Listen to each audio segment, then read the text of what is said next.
Every finance creator tells you Roth is better for young people.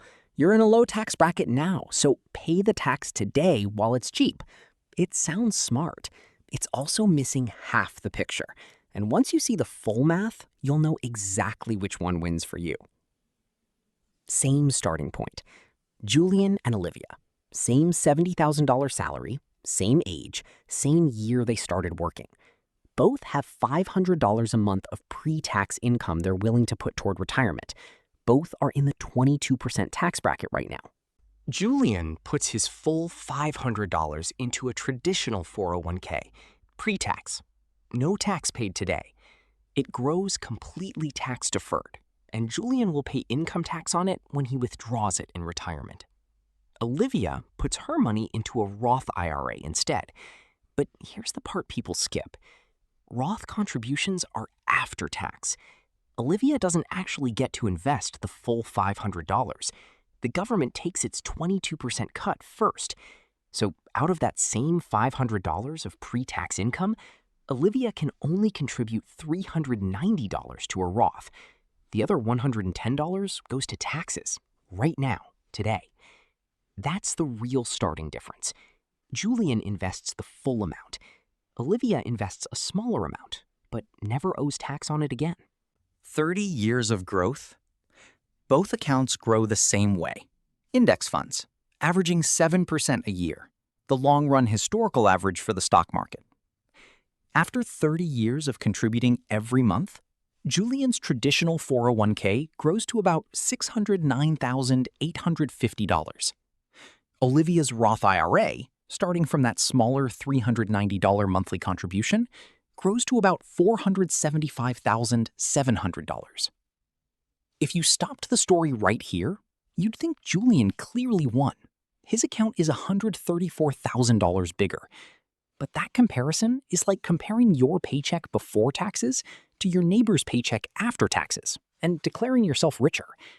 Julian's account still owes the government a bill. Olivia's doesn't. Here's where it actually gets decided. When Julian withdraws his money in retirement, every single dollar is taxed as ordinary income. Olivia's Roth withdrawals are completely tax-free.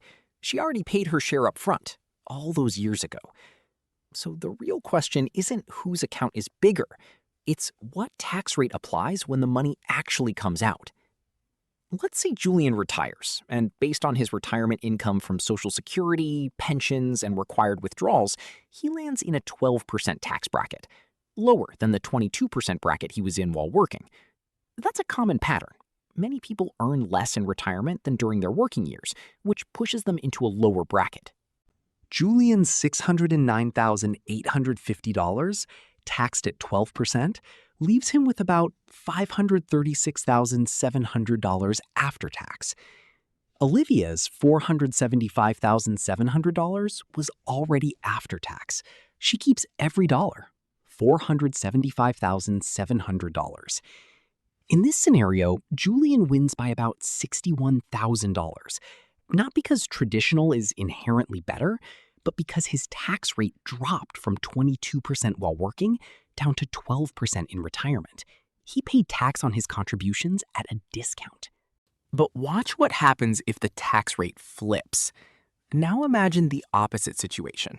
Same two people, same accounts, same $609,850 and $475,700 balances.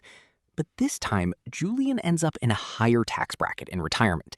Maybe he has a pension, rental income, and Social Security all stacking up, pushing him into a 32% bracket instead of 12%.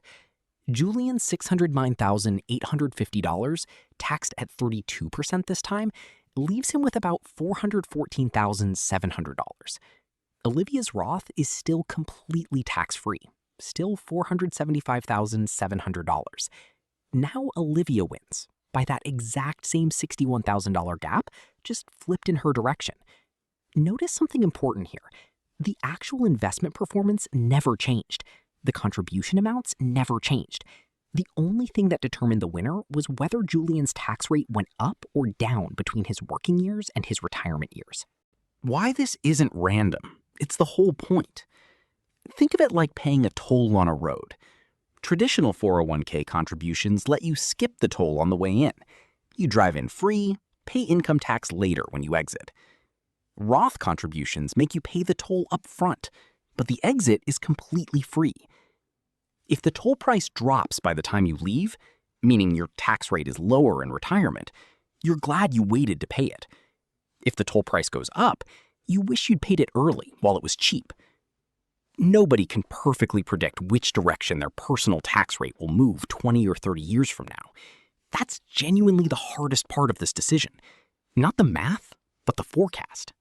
What actually tends to push the decision one way? A few real-world patterns worth knowing, because they do shift the odds. If you're early in your career and currently in a low tax bracket, say 12% or 10%, Roth usually makes more sense.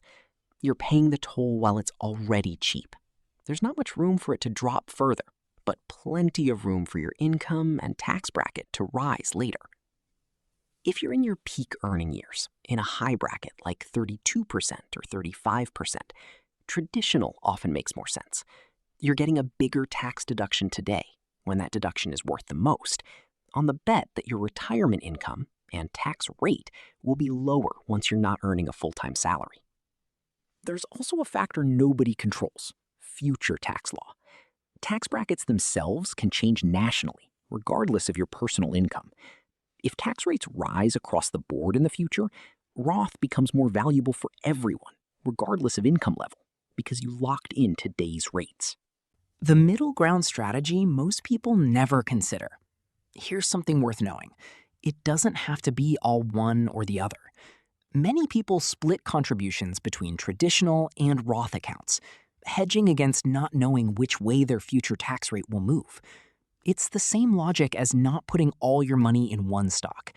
You're not trying to guess the future perfectly, you're protecting yourself from being wrong in either direction. The honest caveats. A few things this comparison simplifies that are worth knowing. This assumes both accounts grow at the identical 7% rate. In reality, 401k plans often come with limited fund choices and sometimes higher fees than a Roth IRA, which you control directly. That fee difference alone can shift results by tens of thousands of dollars over 30 years. It also doesn't account for employer matching.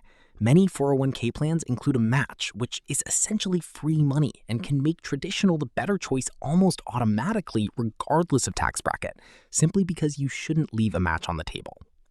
And required minimum distributions apply to traditional accounts starting at a certain age, forcing withdrawals whether you need the money or not, potentially pushing you into a higher tax bracket in a given year. Roth accounts don't have this requirement, giving more control over your own tax situation later in life. The real takeaway? Julian didn't make a mistake choosing traditional, and Olivia didn't make a mistake choosing Roth.